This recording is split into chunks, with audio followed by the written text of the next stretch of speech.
everyone, this is Nina Perlove, and today I wanted to talk about the Tan Dun Internet Symphony, which he calls the Eroica Symphony, which is part of the YouTube Symphony competition.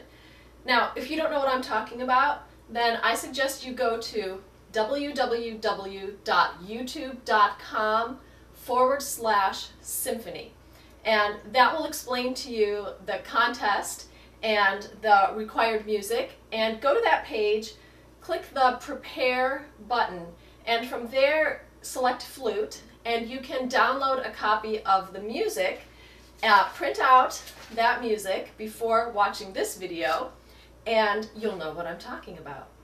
Now, I decided to make this video because I've been getting a lot of questions from people about preparing this music, and while I try to answer all of you individually, I don't always have time to get to your questions, so I thought I might be able to answer a lot of those questions by making a video. Now, if you're watching this video, I'm going to assume that you have already watched the LSO Masterclass with flutist Gareth Davies, where he goes over this piece and gives some excellent suggestions. So I don't want to repeat things that he has already said, so make sure you go and watch both his flute and piccolo video and then come back and watch my video.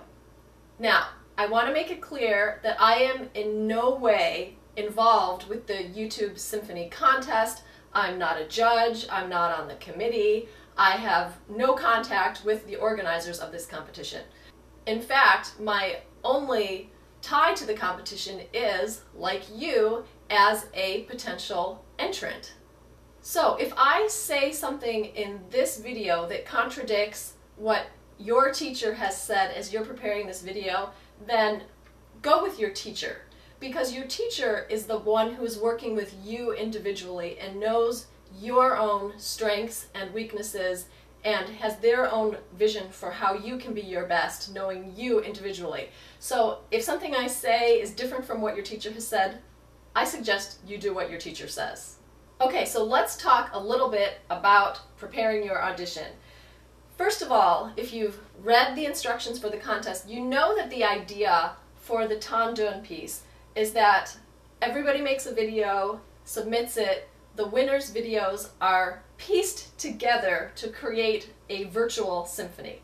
Now, this is kind of a complicated task, and I'm really interested to see how they do this. But I do have to say it's a little bit challenging. They have given you conductor videos to watch to try to standardize the tempi for everybody making the video. Now, they give you two videos. One is a Woodwind practice video, which has sound with it, and that they call the practice video.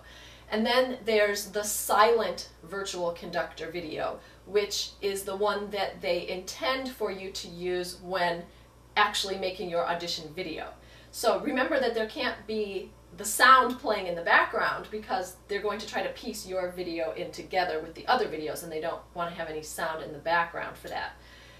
Now, usually when I'm doing a performance, I have a vision in my mind of somebody who inspires me, and frequently it might be the composer. In this case, certainly, I didn't just have a vision in my mind of the composer, but I literally had a vision of the composer because I was looking at him on my computer screen while he conducted me. But there's another vision that I had in my mind when I was preparing this piece, and that was this guy. This is who I imagine the sound technician is, who has to piece all these videos together and make it sound like a cohesive orchestra.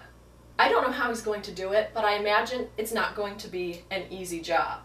So I was very focused while I was doing my video on the idea of being absolutely precise to the virtual silent conductor. Precision is going to be of the utmost importance because everything has to line up perfectly, and since we're not together playing in person, you have to really rely on that conductor. Playing along with the virtual conductor was probably one of the most awkward things I've ever had to do, because in a real situation you would have either the benefit of sound, meaning that you can hear the rest of the orchestra playing together, so you're reacting and responding not only to what you see from the conductor, but also to what you are hearing around you. And also, you have in a real-life situation the human-to-human contact between the conductor and you, the musician. So you are responding to the conductor, but the conductor is also responding to the orchestra, and the conductor is leading you and guiding you in the direction that he envisions for the piece, but it is a collaboration. In the case of working with a virtual conductor, there is no collaboration. So it was very unusual for me to work in this way, but it was also challenging. So a lot of you have sent me questions about whether or not to record your video using the virtual conductor video with sound and just using headphones while you play so that it doesn't pick up on your own recording, or whether to use the silent conductor. Well, using the silent conductor is much harder than trying to play along with the recorded track. However, I prefer to use the silent conductor video, and I'll tell you why. There are a few reasons for that, and the first reason is the most important reason, and that reason is that the conductor video with the audio for the what they call the Woodwind video, the audio and the video are very slightly out of sync, and that is a huge problem because if you're trying to play along with that, you have to choose either to follow the conductor or to follow the audio, because that 16th note or 8th note that it's out of sync, and I think this may just be a function of sometimes the processing with YouTube. I've noticed there are times when the audio and the video can be very slightly out of sync, so it may be a function of that. But nevertheless, for you as a performer, it is a problem. So you either have to put that video on, don't look at the conductor at all, and just follow along by listening. Or you're just watching, in which case you might as well use the silent conductor video. Now, personally, I prefer to use the silent video because if I'm only listening and following along, what I play is something that happens almost after the fact. In terms of picking up tempo changes and placing downbeats absolutely precisely, I'm having to follow what I hear, which means I'm reacting a nanosecond after the fact. However, with a visual cue, you always have the benefit of the anacrusis, the upbeat, and that gives you the information you need before you play so that you can place the new tempo precisely.